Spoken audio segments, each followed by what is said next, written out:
Welcome friends, स्वागत है आपका मेरे यूट्यूब चैनल मैथ्स माइंड में। दोस्तों, वैसे तो हम इस चैनल पर अब तक मैथ्स पढ़ते थे, बट आज से हम आपकी फिजिक्स भी स्टार्ट कर रहे हैं। ये आपकी कौन सी फिजिक्स है? Mathematical physics, BSc first semester. ये आपकी एनईपी के अनुसार है। जहाँ पे एनईपी लागू हुई है वे छात्र इस वीडियो को देख सकते हैं। National education policy. दोस्तों, अगर आपको जो मैं यहाँ पे पढ़ाता हूँ अगर इनका पीडीएफ नोट चाहिए तो आप मेरा टेलीग्राम चैनल ज्वाइन और सब्सक्राइब कर लेना। वहाँ पे मैं आपको इनका पीडीएफ दूंगा और मेरा यूट्यूब चैनल भी आप सब्सक्राइब कर लेना, क्योंकि मैं आपकी जो फिजिक्स है वो आपके एग्ज़ाम से पहले और बिल्कुल फ्री में कराने वाला हूँ। तो चलिए वीडियो को शुरू करते हैं। तो दोस्तों, जो आपकी मैथमेटिकल फिजिक्स है उसमें आपकी यूनिट फर्स्ट है जो वो कौन सी है? Vector algebra. तो वेक्टर अलजेब्रा में आपके जितने भी टॉपिक और न्यूमेरिकल एग्जांपल्स है दोस्तों, ये मैं आपका किसी एक पर्टिकुलर बुक से नहीं बल्कि कंबाइन बुक से कराऊंगा। जैसे आपकी कृष्णा पब्लिकेशन, प्रगति प्रकाशन, एस चंद। तो दोस्तों, मैं इनका कंबाइन आपको पढ़ाऊंगा ताकि किसी भी स्टूडेंट को, किसी के पास कोई सी बुक होती है और किसी के पास कोई सी, तो आपको इससे कोई दिक्कत नहीं आएगी। तो चलिए देखिए, फिजिकल क्वांटिटी। इसमें आपकी फर्स्ट टॉपिक आता है फिजिकल क्वांटिटी क्या होती है। Those quantities which are used in physics. देखिए दोस्तों, सिंपल सा फंडा है। दोज क्वांटिटीज, वे भौतिक राशियां जो भौतिक विज्ञान में प्रयोग की जाती है, इज कॉल्ड फिजिकल क्वांटिटी, भौतिक राशि कहलाती है। ठीक है दोस्तों, मैं आपका हिंदी और इंग्लिश दोनों में कराऊंगा। जो हिंदी मीडियम के छात्र हैं वो भी मेरे साथ साथ डेफिनेशन लिख सकते हैं हिंदी में अगर चाहे। मैनली ये मैं इंग्लिश में इसलिए लिख रहा हूँ क्योंकि बीएससी में सजेस्ट करूंगा कि आपको इंग्लिश में ही करनी चाहिए ताकि आपको आगे जाकर कोई भी दिक्कत ना हो। तो देखिए, इसको हम और किस प्रकार से डिफाइन कर सकते हैं। Those quantities which can be measured directly और इनडायरेक्टली। वे राशियां सॉरी दोस्तों, भौतिक नहीं, भौतिक राशियां तो ये है। वे राशियां जिनको हम प्रत्यक्ष या अप्रत्यक्ष रूप से माप सकते हैं, फिजिकल क्वांटिटी, भौतिक राशि कहलाती है। इसके एग्जाम्पल क्या हो चुके हैं? Length, temperature, force, pressure, etc. Length लंबाई, टेम्परेचर ताप, फोर्स बल, प्रेशर दाब आदि इत्यादि। इसके बाद देखिए, फिजिकल क्वांटिटी है ये, इसमें आपके कुछ टाइप्स भी आते हैं। तो चलिए इसके टाइप्स देखते हैं। Types of physical quantity.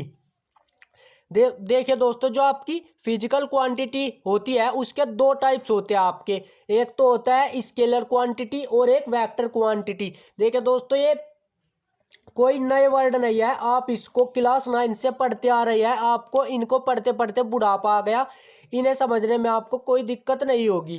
तो देखिए दोस्तों, पहले स्केलर क्वांटिटी और वेक्टर क्वांटिटी, ये दो क्वांटिटी होती है, फिजिकल क्वांटिटी के टाइप है।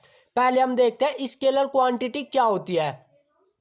वही जो आप शुरू से सुनते आए हैं, दैट क्वांटिटी वे राशियां विच हैव मैग्नीट्यूड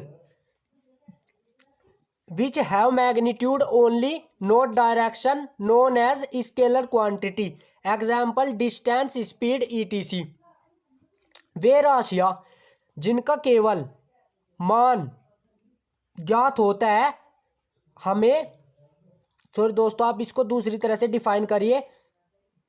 वे राशियां जिनमें हमें केवल मान पता हो और दिशा का ज्ञान नहीं होता तो उन्हें हम अदिश राशि कहते हैं, जैसे डिस्टेंस, स्पीड, दूरी, चाल इत्यादि। अब इसके बाद वेक्टर क्वांटिटी आती है। That quantity which have both magnitude and direction, known as vector quantity. Example, displacement, velocity, etc. अब देखिए दोस्तों, ये हमने कितने टॉपिक कवर किए? दो टॉपिक कवर कर लिया अब तक। एक तो फिजिकल क्वांटिटी किया, इसके बाद टाइप्स ऑफ फिजिकल क्वांटिटी किया। अब देखते हैं टाइप्स ऑफ वेक्टर। देखिए दोस्तों, टाइप्स ऑफ वेक्टर्स में जो आपका पहला वेक्टर है वो है आपका यूनिट वेक्टर्स। यूनिट वेक्टर्स क्या होते हैं? That vector whose magnitude is unit is known as unit vector. देखिए दोस्तों यहाँ पे आपको सिंपली इसको लर्न करना है, यहाँ पे कुछ समझाने का ऐसा नहीं है। जब हम इसके न्यूमेरिकल करेंगे तो जो समझाने का टॉपिक है मैं उसको आपको समझाऊंगा अभी, क्योंकि न्यूमेरिकल हम बिना समझे अगर हमें बेसिक नहीं आता तो हम नहीं कर सकते। That vector whose magnitude is unit is known as unit vector. देखिए दोस्तों यूनिट वेक्टर को किस तरह से रिप्रेजेंट करते हैं। Suppose we have a vector then its unit vector will be written as. देखिए दोस्तों अगर आपको कोई वेक्टर गिवन है और अगर आप उस वेक्टर के ऊपर इस तरह से ये कैप लगा देते हैं, इसको कैप बोलते हैं, तो ये आपका यूनिट वेक्टर हो जाता है। जैसे मैंने यहाँ पे किया, suppose we have a vector then its unit vector will be written as. जो आपका यूनिट वेक्टर होता है वो किस चीज के इक्वल होता है, A vector upon mod A is equal to A vector upon A. देखिए दोस्तों यहाँ मोड से बाहर आए, आप इसको लर्न रखना, ये आपके न्यूमेरिकल्स में काम आएगा। अब इसके बाद आता हमारा कोलिनियर वेक्टर। कोलिनियर वेक्टर क्या होते हैं, the vectors which have same direction and are in same line. देखिए दोस्तों वे वेक्टर जो सेम डायरेक्शन और सेम लाइन में होते हैं। जैसे देखिए दोस्तों ये वेक्टर ए बी सी, देखिए दोस्तों इनकी डायरेक्शन भी इस तरफ है, दो वेक्टर की, एक ए बी वेक्टर और एक बी सी वेक्टर, और देखिए दोस्तों एक सेम लाइन में है, अलग लाइन नहीं है इनकी। तो ये कौन सा वेक्टर है, ये किस चीज का एग्जाम्पल हुआ, कोलिनियर वेक्टर का। अब इसके बाद इससे नेक्स्ट कौन सा आता है, इक्वल वेक्टर्स।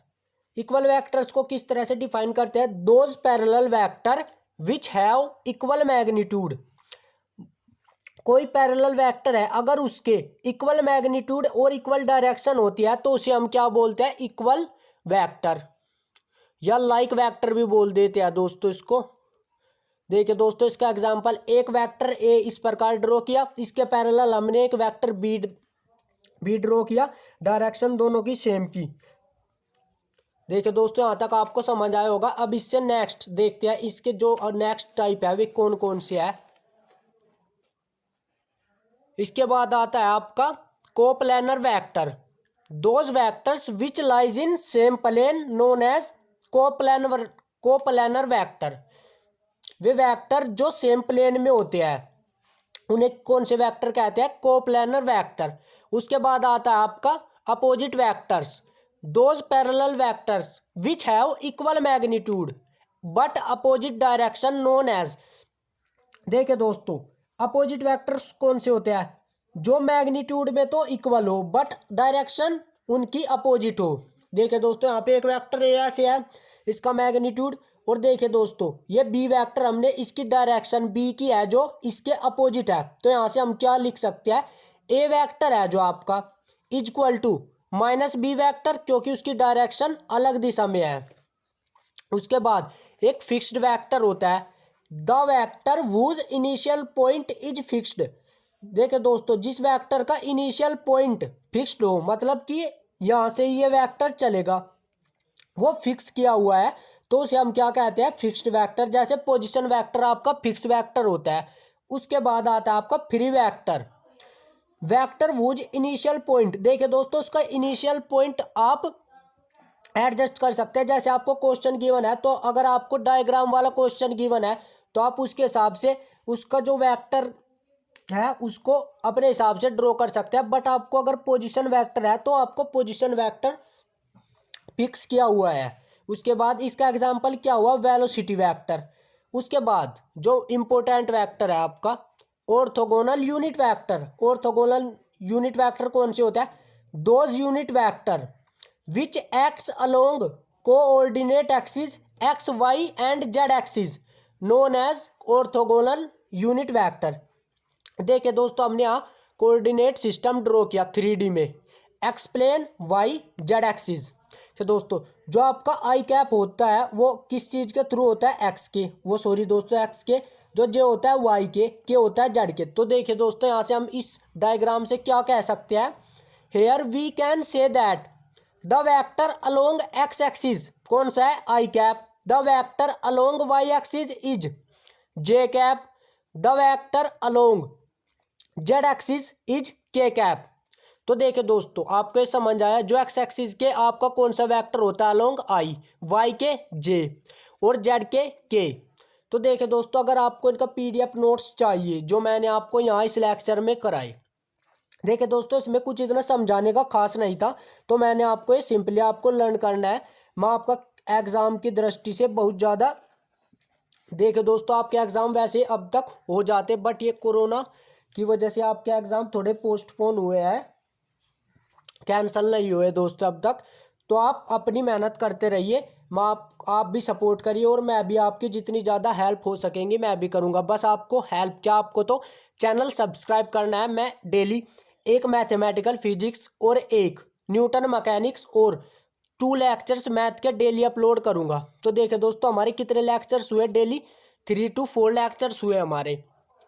तो आपका फरवरी तक सिलेबस पूरा हो जाएगा। और दोस्तों हम ना कि थ्योरी थ्योरी बल्कि न्यूमेरिकल भी करेंगे, जो हमारे इंपॉर्टेंट न्यूमेरिकल है। मैंने आपको बताया कि जो मैं आपको न्यूमेरिकल कराऊंगा आप उनको कर लेना। आप बुक पूछते हैं कौन सी बुक से पढ़ा रहे हैं सर, तो मैंने आपको बता दिया कि मैं कंबाइन पढ़ाता हूँ दोस्तों। धन्यवाद।